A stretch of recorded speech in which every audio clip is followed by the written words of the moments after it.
change the world? Start off by making your bed. If you make your bed every morning, you will have accomplished the first task of the day. It will give you a small sense of pride, and it will encourage you to do another task, and another, and another. And by the end of the day, that one task completed will have turned into many tasks completed. Making your bed will also reinforce the fact that the little things in life matter. If you can't do the little things right, you'll never be able to do the big things right. And if by chance you have a miserable day, you will come home to a bed that is made, that you made. And a made bed gives you encouragement that tomorrow will be better. To pass SEAL training, there are a series of long swims that must be completed. One is the night swim. Before the swim, the instructors joyfully brief the students on all the species of sharks that inhabit the waters off San Clemente. They assure you, however, that no student has ever been eaten by a shark, at least not that they can remember. But you are also taught that if a shark begins to circle your position, stand your ground. Do not swim away. Do not act afraid. And if the shark, hungry for a midnight snack, darts towards you, then summons up all your strength and punch him in the snout, and he will turn and swim away. There are a lot of sharks in the world. If you hope to complete the swim, you will have to deal with them. So if you want to change the world, don't back down from the sharks. Over a few weeks of difficult training, my SEAL class, which started with 150 men, was down to just 42. There were now 6 boat crews of 7 men each. I was in the boat with the tall guys, but the best boat crew we had was made up of the little guys, the Munchkin crew, we called them. No one was over 5'5". The Munchkin boat crew had 1 American Indian, 1 African American, 1 Polish American, 1 Greek American, 1 Italian American, and 2 tough kids from the Midwest. They out-paddled, outran, and outswam all the other boat crews. The big men in the other boat crews would always make good-natured fun of the tiny little flippers the Munchkins put on their tiny little feet prior to every swim.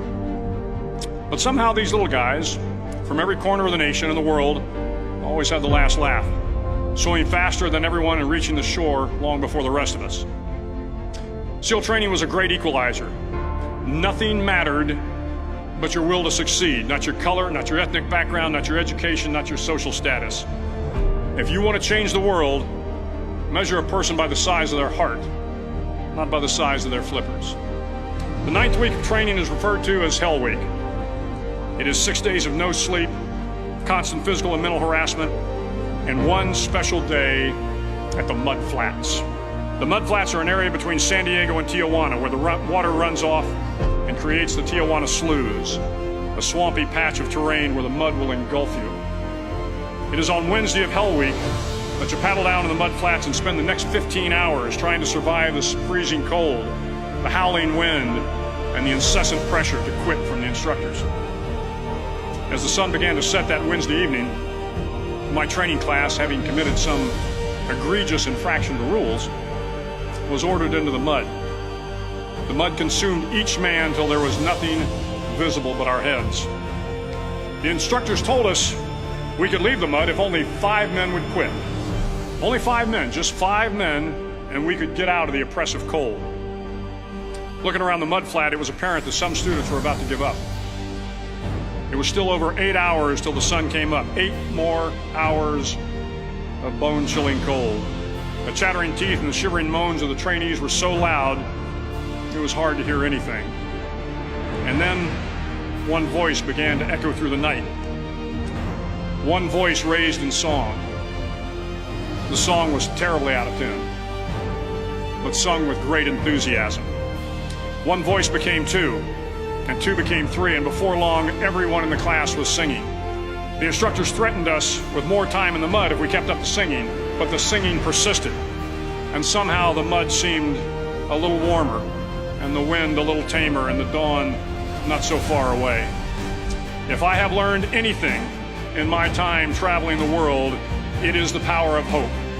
The power of one person, a Washington, a Lincoln, King, Mandela, and even a young girl from Pakistan, Malala.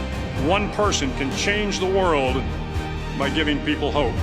So if you want to change the world, start each day with a task completed. Find someone to help you through life. Respect everyone. Know that life is not fair and that you will fail often. But if you take some risks, step up when the times are the toughest, face down the bullies, lift up the downtrodden, and never ever give up. If you do these things, the next generation and the generations that follow will live in a world far better than the one we have today. And what started here will indeed have changed the world for the better.